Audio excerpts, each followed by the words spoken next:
نحمده ونستعينه ونستغفره ونعوذ بالله من شرور أنفسنا وسيئات أعمالنا من يهده الله فلا مضل له ومن يضلل فلا هادي له وأشهد أن لا إله إلا الله وحده لا شريك له وأشهد أن محمدا عبده ورسوله يا أيها الذين آمنوا اتقوا الله حق تقاته ولا تموتن إلا وأنتم مسلمون يا أيها الذين آمنوا اتقوا الله وقولوا قولا سديدا يصلح لكم أعمالكم ويغفر لكم ذنوبكم ومن يطع الله ورسوله فقد فاز فوزا عظيما أما بعد فإن أصدق الحديث كتاب الله وخير الهدي هدي محمد صلى الله عليه وسلم وشر الأمور محدثاتها وكل محدثة بدعة وكل بدعة ضلالة وكل ضلالة في النار.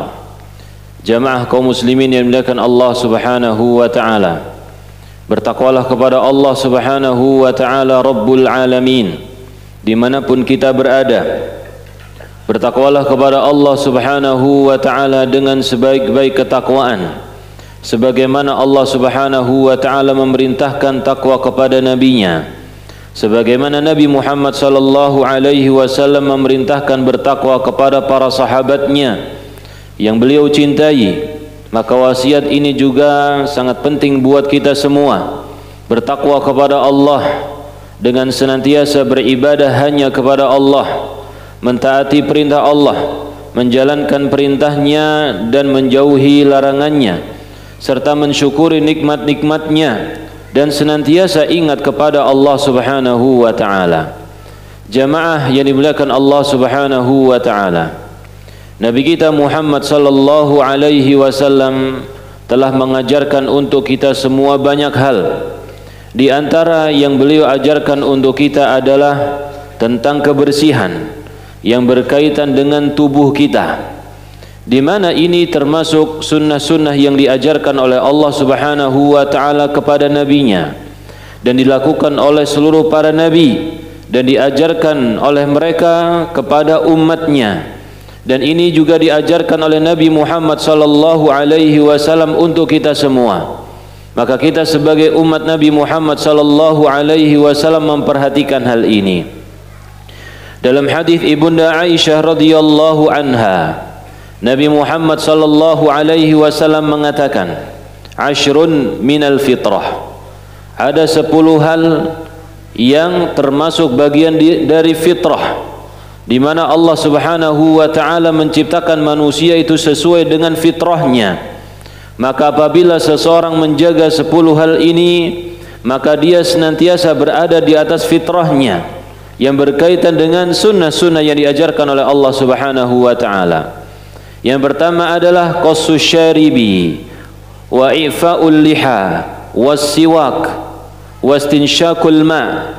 Yang pertama adalah qassus syarib, yaitu mencukur kumis, dan yang kedua adalah memanjangkan jenggot, dan yang ketiga as-siwak, yaitu menggunakan siwak untuk membersihkan gigi, dan juga yang keempat istinsyaqul ma, memasukkan air ke hidung, ya, yang disebut dengan istinsyak, memasukkan air ke hidung hingga sampai ke pangkal hidung kemudian dikeluarkan kembali.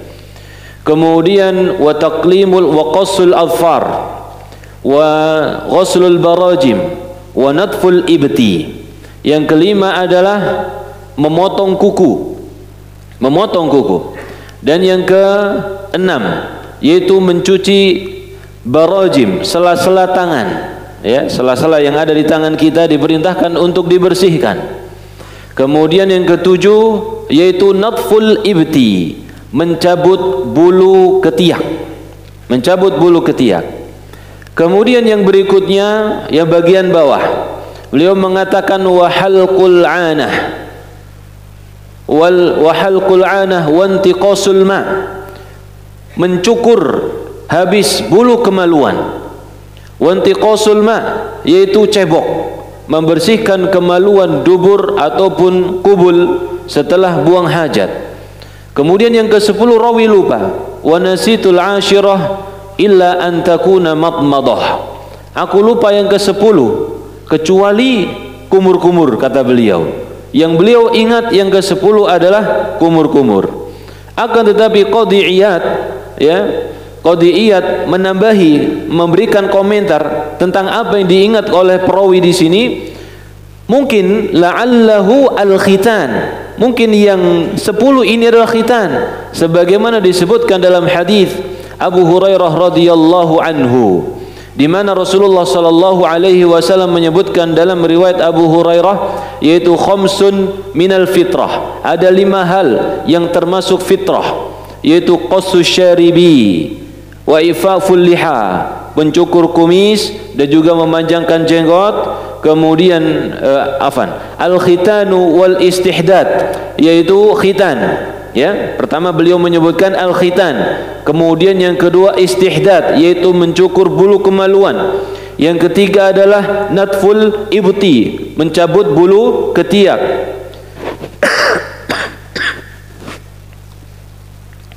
Wa taqlimul adfari, dan yang keempat adalah memotong kuku. Dan yang kelima wa qassus syaribi. Itu 5 yang disebutkan di dalam riwayat Abu Hurairah radhiyallahu anhu.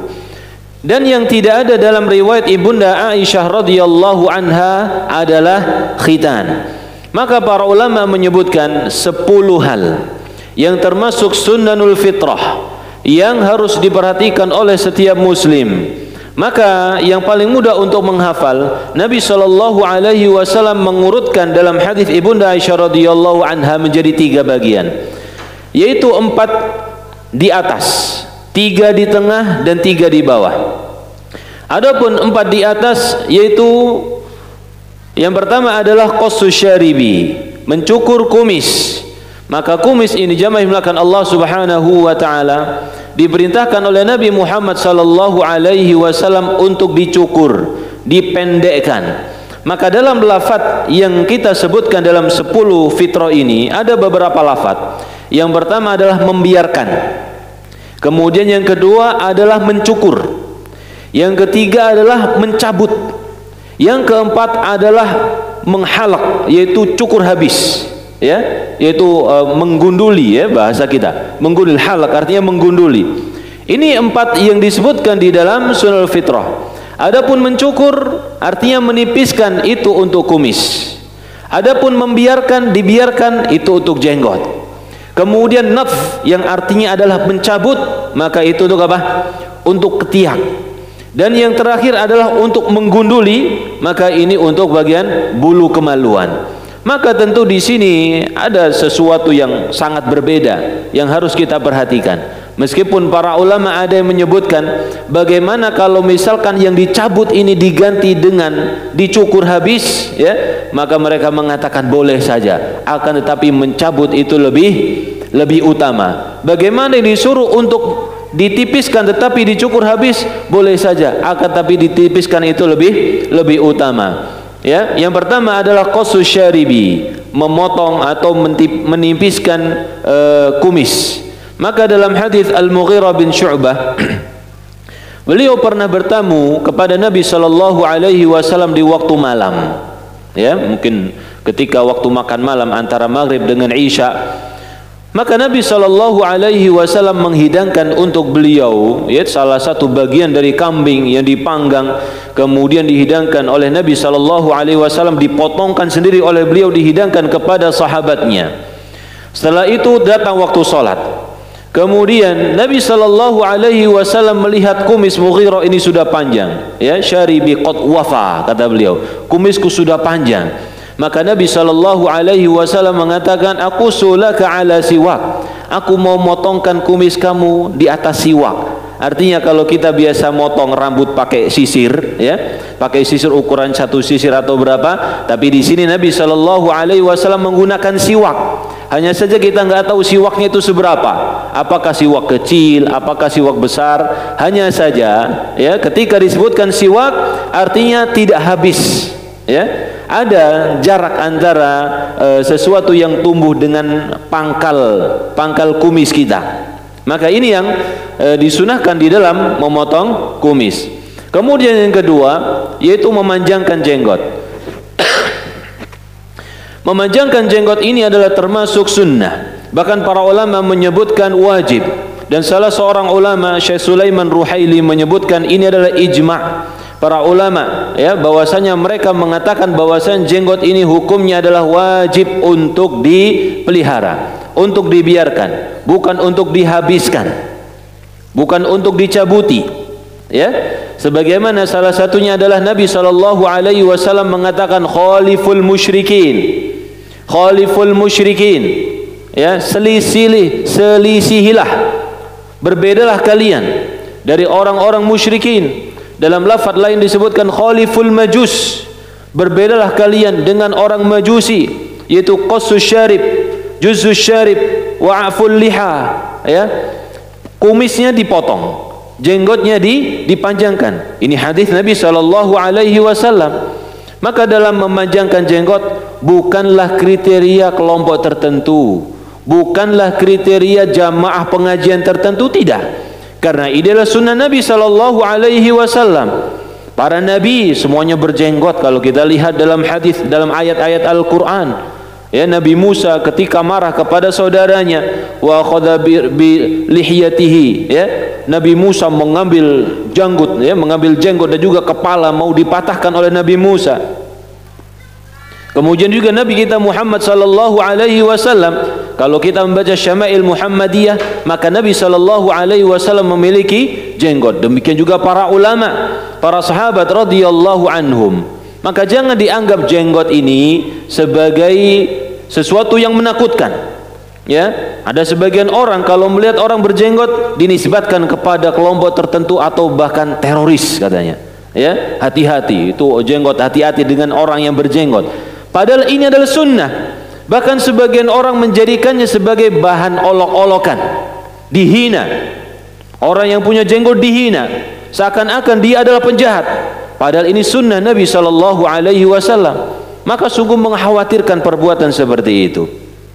Taib. Kemudian yang kedua itu as-siwak, menggunakan siwak untuk membersihkan gigi. Bagaimana kalau dengan menggunakan sikat gigi? Maka boleh saja, silahkan. Hanya saja menggunakan siwak itu lebih banyak utamanya, ya, lebih banyak utamanya, karena dalam lafaz hadis disebutkan as-siwak.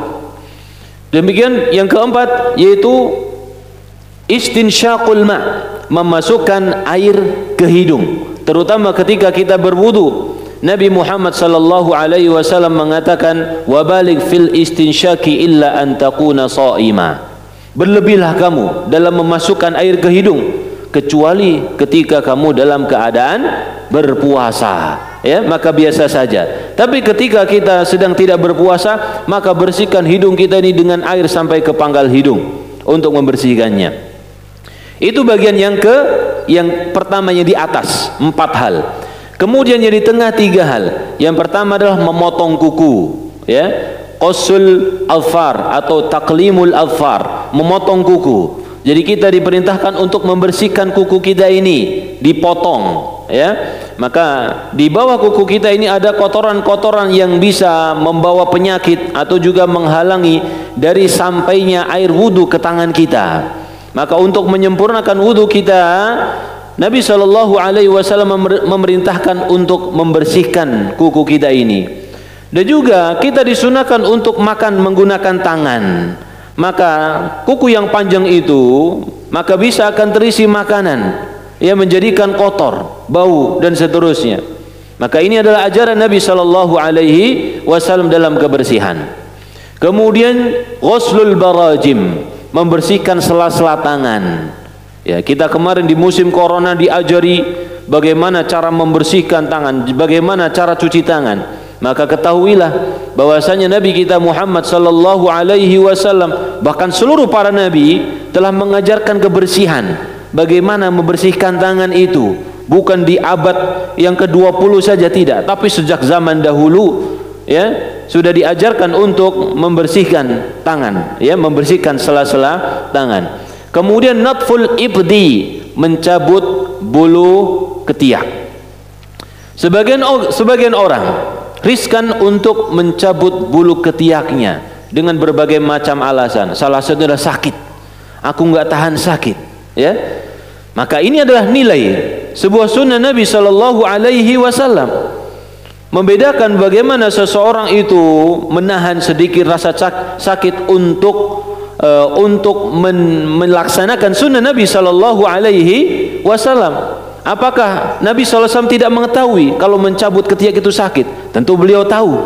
Tapi itulah yang beliau lakukan, ya. Seorang sahabat meriwayatkan bahwasanya Nabi sallallahu alaihi wasallam ketika sujud beliau merenggangkan sikunya sampai mereka mengatakan sampai kami bisa melihat putihnya ketiak beliau. Ya, putihnya ketiak beliau, bukan dipenuhi oleh bulu, bukan, tapi putih beliau ketiaknya. Karena apa? Beliau cabut, beliau bersihkan. Ini sunnah Nabi sallallahu alaihi wasallam. Kemudian 3 yang di bawah yaitu al-khitan. Ya, dalam riwayat Abu Hurairah radhiyallahu anhu, al-khitan. Maka para ulama mengatakan khitan ini hukumnya adalah wajib buat orang laki-laki, ya, buat orang laki-laki wajib. Dan salah satunya adalah, ya, untuk membersihkan kotoran-kotoran dari buang hajat agar tidak menempel. Maka ini adalah ajaran dari Allah Subhanahu wa taala yang diketahui oleh orang-orang yang hidup di zaman Nabi Muhammad sallallahu alaihi wasallam, pendeta Yahudi. Ketika Nabi sallallahu alaihi wasallam terlahir, mereka mengatakan ini hari lahirnya Malikul Khatan. Ya, telah datang hari lahir rajanya orang-orang yang berkhitan, yaitu Nabi Muhammad sallallahu alaihi wasallam. Di mana khitan ini telah ditinggalkan oleh sebagian millah, sebagian pengikut agama seperti orang Nasara. Mereka tidak mewajibkan untuk berkhitan kepada pemeluk agamanya. Maka Nabi kita Muhammad sallallahu alaihi wasallam berkhitan dan kaum muslim berkhitan, dan Nabi Ibrahim berkhitan ketika umur 80 bil qaddum. Kemudian yang ke-9 yaitu intiqasul ma', cebok. Ya. Maka betapa banyak orang yang disiksa di alam kuburnya dikarenakan air kencing. Dia tidak membersihkan diri setelah buang hajat.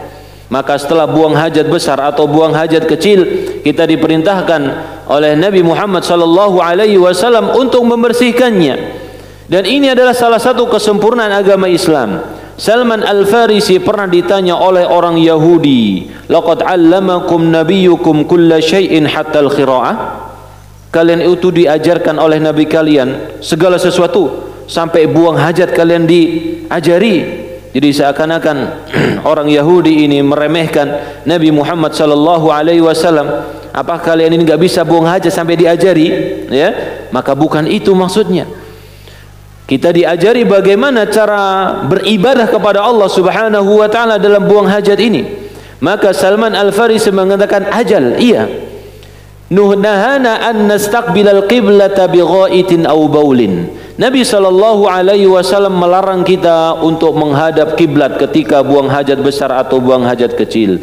Wa alla nastanjiya bil yamin, dan kita enggak boleh cebok pakai tangan kanan. Wa alla nastanjiya bi aqalli min thalathati ahjar, kita enggak boleh peper ya dengan 3 batu. Kalau menggunakan benda padat maka enggak boleh kurang dari 3. Minimal 3. Kalau kurang dari 3, para ulama menyebutkan tidak sah, ya, harus 3 minimal.